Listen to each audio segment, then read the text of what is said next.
নমস্কার, জয়গুরু। একবার এক ভক্ত ঠাকুরকে প্রশ্ন করিলেন, পরলোক কিরকম?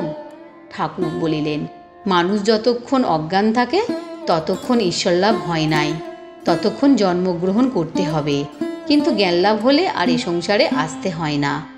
কুমোরেরা হাঁড়ি রৌদ্রে শুকুতে দেয়, দেখো নাই তার ভিতর পাকা হাঁড়িও আছে, কাঁচা হাঁড়িও আছে। গরু টরু চলে গেলে হাঁড়ি কতক কতক ভেঙে যায়। পাকা হাঁড়ি ভেঙে গেলে কুমোর সেগুলিকে ফেলে দেয়, তার দ্বারা আর কোনো কাজ হয় না। কাঁচা হাঁড়ি ভাঙলে কুমোর তাদের আবার লয়, নিয়ে চাকেতে তাল পাকিয়ে দেয়, নূতন হাঁড়ি তৈয়ার করে।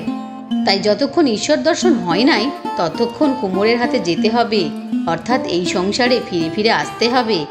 সিদ্ধ ধান পুতলে কি হবে? কাজ আর হয় না। মানুষ জ্ঞানাগ্নিতে সিদ্ধ হলে তার দ্বারা আর নতুন সৃষ্টি হয় না, সে মুক্ত হয়ে যায়। নমস্কার।